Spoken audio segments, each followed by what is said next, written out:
you fewer options to tune into. It is a very sad day for news in Calgary. Rogers Sports and Media pull 660 News and Sportsnet 960 off the air. A spike in prescription forgeries. Stealing the person identifications, stealing also prescription pads. Pharmacists say the scam is getting more sophisticated by the day. And the cool moves to help Stampede revelers beat the heat. Find shade, keep plenty of water. CTV Calgary, local breaking news with Camilla DiGiuseppe. Good evening. Two local radio stations that were favorites for many Calgarians fell silent today. 660 News and Sportsnet 960 are among the 6 Rogers Media-owned radio stations that went off the air. The move also means more job cuts in an ever-evolving media landscape. Tyson Fedor reports. Thank you to everyone who contributed to the station over the years, especially our listeners. One final message to dedicated and loyal listeners for both Sportsnet 960 and 660 News Radio Calgary, as both went silent on Tuesday. Yeah, I'm going to miss it. It's the end of an era. That's a disgrace. That's what I think. What's the alternative? There's nothing. Rogers Sports and Media shuttered 6 stations across the country, cutting 230 jobs. The company says the station's closures were a result of a declining audience and revenue trends. Rogers has built themselves quite the little empire. The market is becoming more and more concentrated, and the idea of regional outlets for TV, for radio, for newspapers is becoming more and more limited. Former CTV News chief meteorologist David Spence worked at 660 News for nearly a decade. I was let go from 660 back in 2015. I know what it feels like. But I also had another job back then. He calls the loss of both stations difficult for a market that seeks out local news. It's a loss of a credible news voice. In an age where social media seems to be becoming more dominant in the news landscape with information that cannot always be trusted. Rogers owns Sportsnet and says it will no longer produce Calgary Flames, Hitmen, or Wranglers radio broadcasts. The Flames say they were blindsided by the decision and have no current plan for radio broadcasts for its 3 teams. I was very, very fortunate to go through a time when radio was a premier listening point, and unfortunately, it seems that over the years, the radio industry has come down quite a bit from what it used to be. Legendary former play-by-play voice of the Flames, Peter Marr, spent decades on the airwaves and calls these closures a sad day for an industry that gave him so much, especially for some of his ex-colleagues. They certainly did contribute a whole lot to the Calgary sports scene, and it's certainly a huge, huge loss. Broadcasts on 960 on the AM dial go back a long way in Calgary. The station traces its roots to Calgary's first radio station, CFAC, in 1922. Broadcasts on 660 AM in Calgary launched in 1984. Tyson Fedor, CTV News, Calgary. Calgary Conservative MP Michelle Rempel-Garner issued a statement condemning the cuts in Calgary, Vancouver, Kitchener and Halifax. She blames the Liberal government for giving Rogers what she calls a multitude of highly lucrative and expensive taxpayer benefits in exchange for promises to preserve and create new media jobs, a commitment she says remains unfulfilled. The shuttered stations and layoffs come one day after Rogers Communications agreed to purchase the remaining 25% stake in Maple Leaf Sports and Entertainment for over $4 billion. A man was rushed to hospital after a stabbing in Sunalta this morning. Police say it happened in a park near the Sunalta C train station. The victim was rushed to hospital in life-threatening condition but is now stable. Police made an arrest about 45 minutes after the incident after a brief foot chase nearby.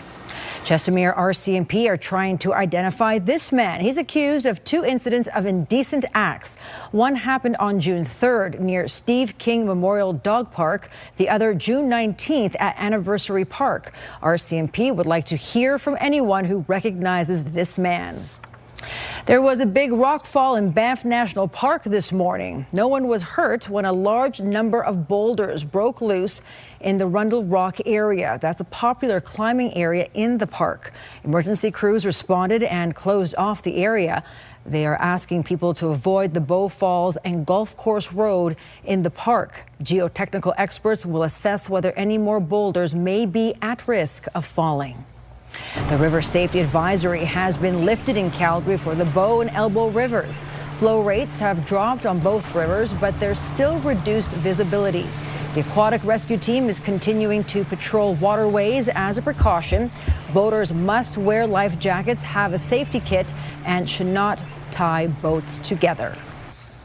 The temperature is rising this week, but of course, it always feels hotter down at Stampede Park. Alicia Fieldberg has more on how to navigate the heat and have a great time on the Midway.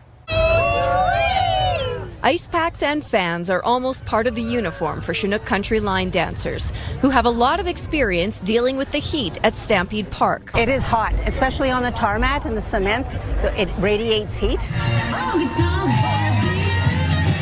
With about a dozen half-hour performances a day and only 10-minute breaks in between, they know how to maximize their cool-down time. A lot of us have fans to cool off and keep hydrated. And my neckband I have is a bit of a gel thing that we keep wet. Coming to the grounds prepared and ordering supersized cold drinks helps. Sunscreen, hats, shade, water, and a big drink of lemonade. Umbrella helps a lot, hydrated, and also the misters from like the slushy vendors. So BMO is always cooler inside. Staying inside is key for the chuck wagon crews too. Don't step outside for too long because that's when it gets pretty scorching on this pavement. Keeping the horses cool, calm, and comfortable is the main goal before and after the races. There's always fans going. We always will wash them 2 to 3 times a day to keep them cool. Misters set up in the barn, so we run that in conjunction with the fan. Steady supply of water, electrolytes on hand for them. They get a lot of love, a lot of attention, and massages. It can be exhausting down here with all the pavement. Asphalt temperatures can get up to 30 degrees higher than the air temperature. Alicia Fieldberg, CTV News, Calgary.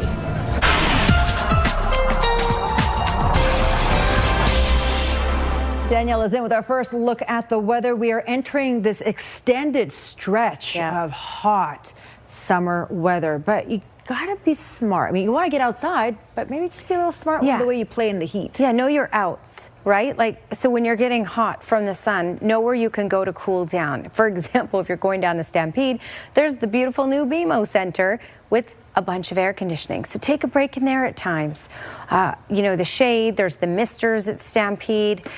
The wind will pick up a little bit tomorrow afternoon, so that will help too. Stay hydrated.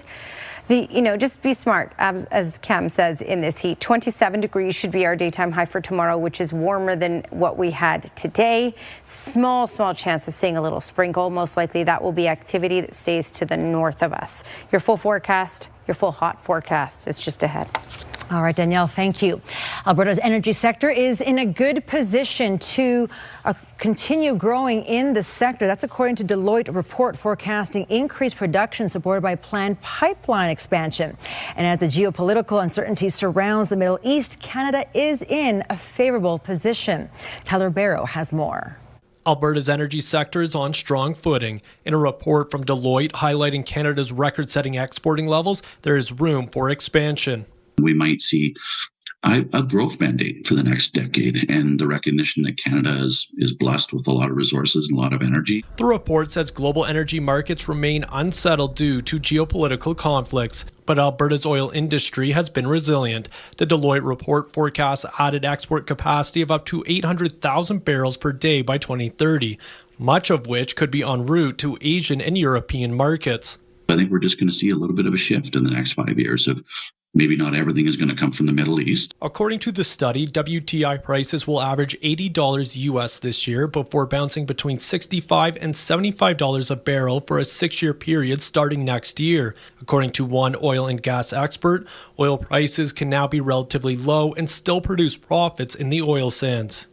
Price deck that would allow them to continue to grow and fill up the Trans Mountain, Enbridge, South Bow, and eventually the 1 million barrel a day pipeline if these things can be brought in. The report comes on the heels of the West Coast Pipeline and Northern Shield announcements. The Pipeline Contractors Association of Canada is responsible for 90% of the pipeline infrastructure in the country and represents about 10,000 workers. Union training centers are excited. Of course, traditional pipeline workers, new entrants into the field, they're excited because there's going to be another 10-year run of pipe. The report is expecting liquefied natural gas export growth in North America. Still, one Calgary-based natural gas company is looking to capitalize on foreign deposits. Robinson Energy is developing in Papua New Guinea, looking to capture a share of the Asian market. Its CEO cites political issues in Canada, making it difficult to operate here. Part of the reason why we've chosen to essentially take Canadian technology and methodologies and apply it to a jurisdiction where we're not hamstrung with those. Tyler Barrow, CTV News, Calgary. In response to Deloitte's report and forecast, the province says WTI is an important factor in Alberta's revenue outlook, but it's not the only one. Its next forecast update will be at the end of summer. Pharmacies are dealing with a spike in prescription forgeries. Next, we'll tell you how sophisticated the operations are getting.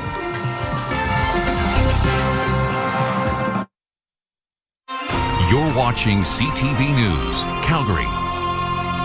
Prescription fraud is on the rise in Alberta, with pharmacists reporting a spike in forged orders for controlled medications. Mark Villani has more on the concerning criminal trend.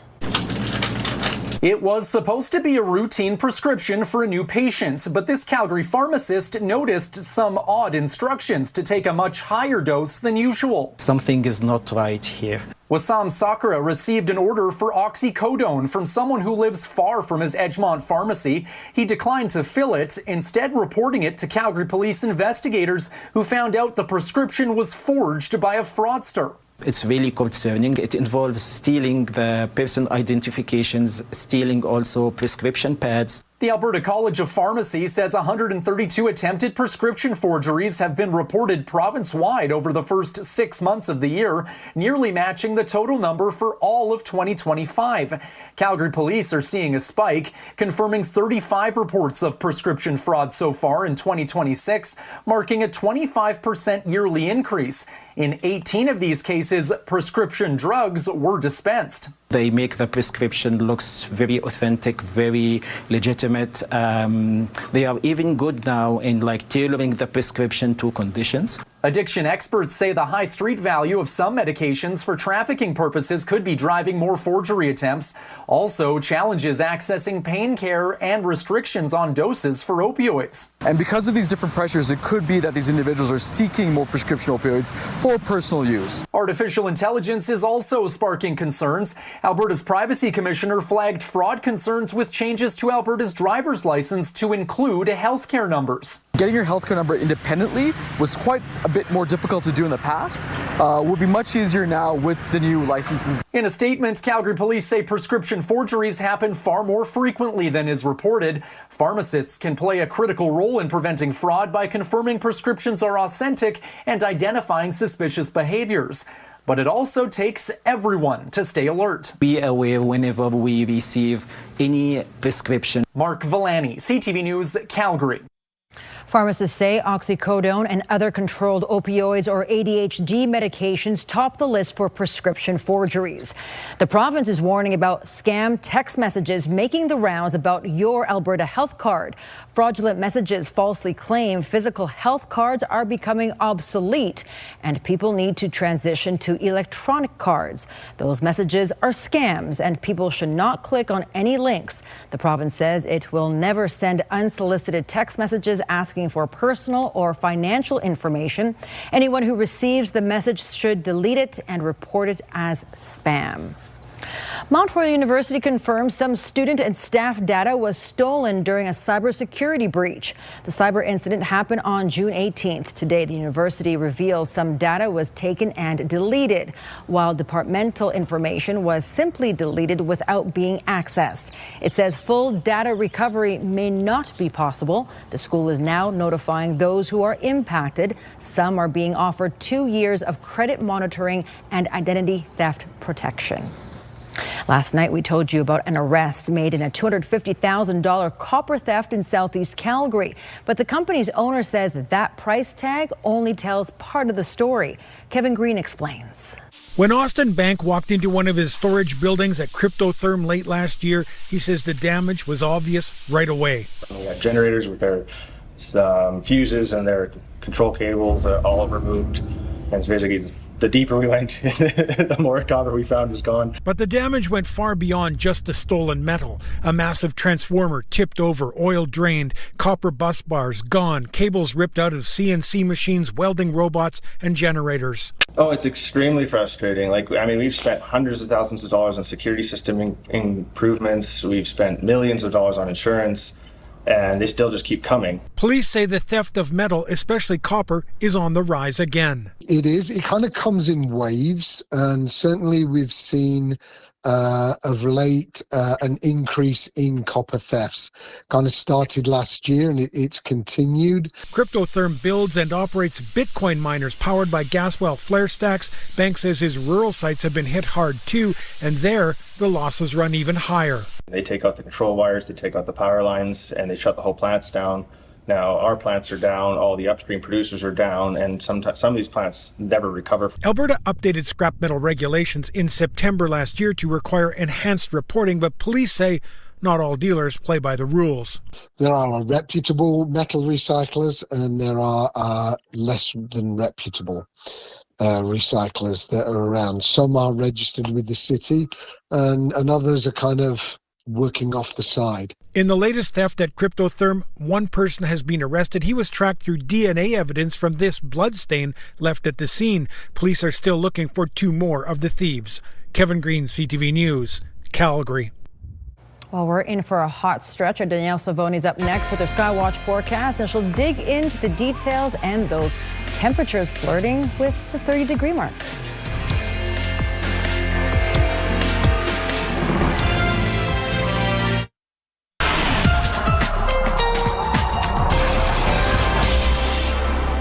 All right, today was hot. Tomorrow will be even hotter. In fact, the next 14 days will have daytime highs in those mid to high 20s in the city, and communities in the far south will see many days in the 30s. So we are in this pattern, and we're just getting going here. So today's highs: 25 degrees in Lethbridge, Milk River, Brooks. 27 was the high in Drumheller, Medicine Hat, Calgary, around that 24 mark. Banff even got to 27 for today.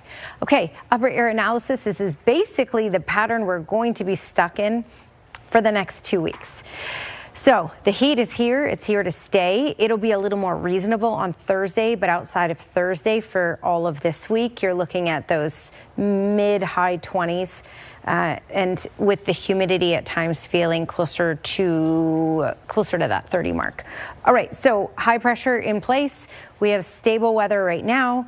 Let me talk about the next couple of days here.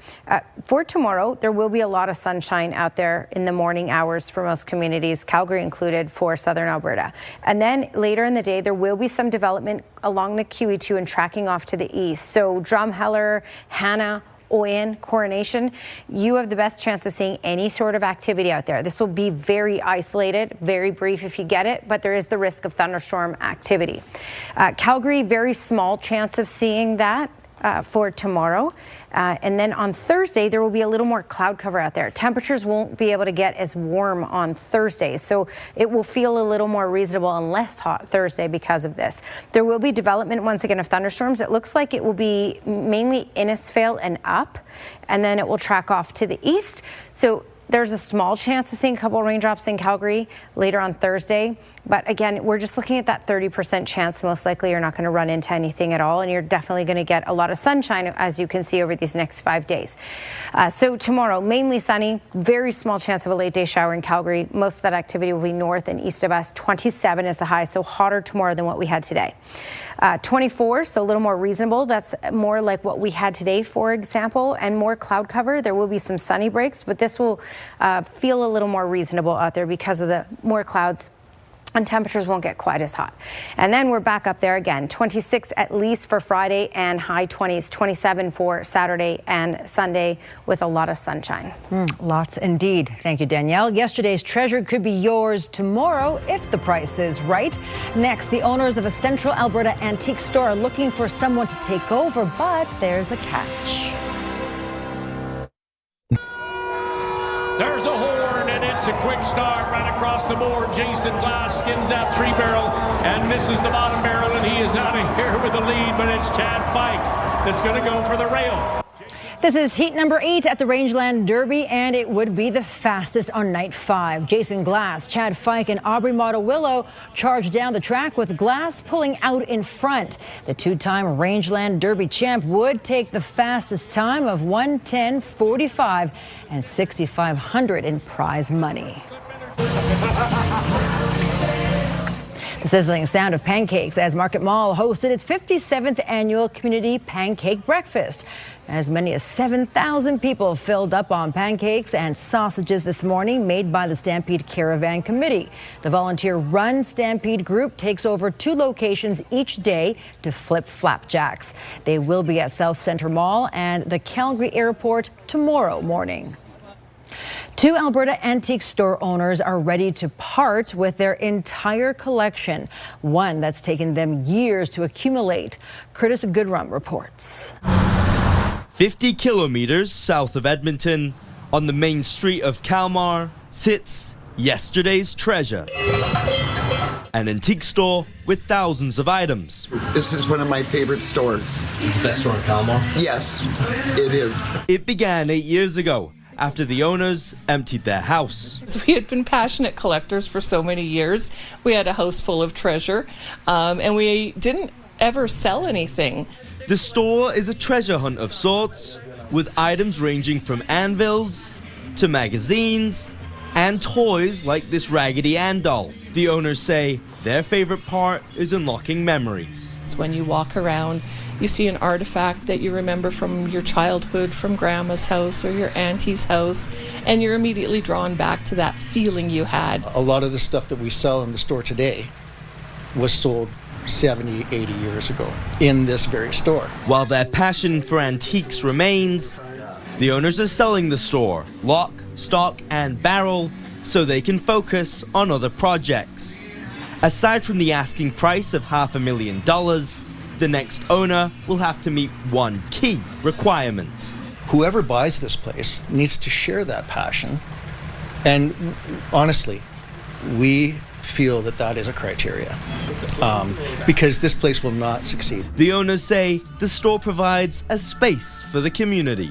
It's about enjoying the quality of life that comes with the community that's based in relationships. We love what we've brought to the community with it. We love that we've involved the community in it as well. The owners hope yesterday's treasure will become someone else's treasure tomorrow.